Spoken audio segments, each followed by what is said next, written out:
Welcome into Paul Catalina's Top 5, brought to you by Ticket Club. Like you heard Don say, click the link in the description.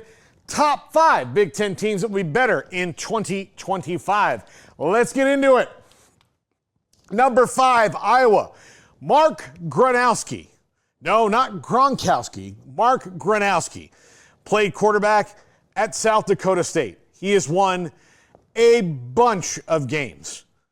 A bunch. He changes this team in ways that no single player has in the Kirk Ferentz era. Yes, I am saying that. It might be hyperbole, I don't know. But Kirk Ferentz has not had an abundance of, what do you call those guys? Quarterbacks, the position that Mark Gronowski plays. This could mean big things for Tim Lester's offense at Iowa, and it could make Iowa pretty scary to the big dogs for the first time, because really Iowa was scary to all the old school Big Ten teams that did the same thing they did. Defense, run the ball, defense, run the ball. Their defense was so lethal, they won so many games. But when it came down to playing somebody like Michigan, they got swirlied by the Wolverines or Ohio State or whoever. That could potentially stop now with an offense that's run by a quarterback who's got some skins on the wall. Now, yes, he has to make the jump from the FCS into the Big Ten, and that's a huge jump. But this guy has played at the highest level of the FCS, so I don't think that's going to be a problem. Plus, Iowa's defense protects him in that. He doesn't have to come in and score 42 points a game. He has to score in and come in and score 31, and then they'll win every game by 21 points. That's how good Iowa's defense has been. So, Iowa will be better in 2025. Number 4. Life will test you. It will turn your world upside down. Again. And again. And again. The only way to hit back is to stand up. Stand up every time and say, I'm not done.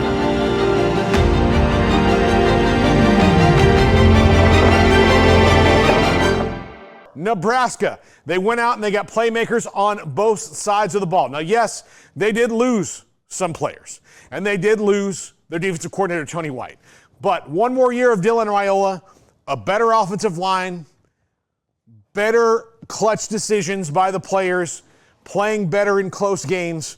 Probably saw that start to mature at the end of the year. Plus year 3 for Matt Rule's, that's the year. That's the year that big things happen.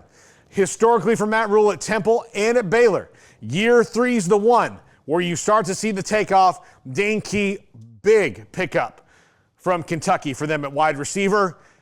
This should be a fun year for Nebraska if trends hold. Number 3, Wisconsin. Now, I'm not totally sold on what their quarterback plan is.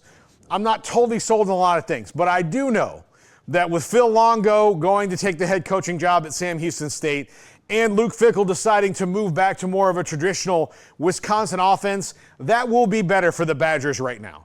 They will find their footing. They'll play good defense. They'll run the ball. They will find their footing, and hopefully for them and for Coach Fickell, find their quarterback, because that's been a huge problem for them. But as we know, it's not the easiest thing to find in the world. Number 2, Illinois. Luke Altmaier back for another year as a starter. Brett Bielema recruiting really well. A really solid defensive team. They've got experience in big games, and yes, they lost to some of the better teams in the Big Ten last year. But they could take a huge jump this year because they've got experience at quarterback. They've got a head coach who is staying the course, and they've been good. Like, it could be a jump for the Illini this year. So I think they will be much better in 2025. And finally, do you remember the beginning of 2024 when this happened? Michigan sure hopes that you do, because they want some of that fear instilled back in their opponents. Because last year, they weren't scary at all until the end. Now, 2 big wins at the end, still without a quarterback. Now you bring in 2 guys. The number 1 quarterback in the country in Bryce Underwood, who might be ready to go right out of the bat. I don't know, like Dylan Raiola was at Nebraska. But you also have a much better and more experienced safety blanket in former UCF and Fresno State quarterback Mikey Keene, who's won big games. He's had big comebacks. He is a fun player. Michigan fans, if you heard the news when he transferred, and you're like, who the hell is Mikey Keene? Mikey Keene's a dude you want on your team. I promise you that. And with the way that their offense is built around a big offensive line and running the ball, a quarterback like Mikey Keene can win 9 or 10 games for the Wolverines without breaking a sweat and hold the water for Bryce Underwood for a year until he's ready fully to take over that starting job and push them back to where they go. Believe me, you'll like Mikey Keene in Ann Arbor, and the Wolverines will be better in 2025. That's going to do it for the top 5. Smokey will send us home.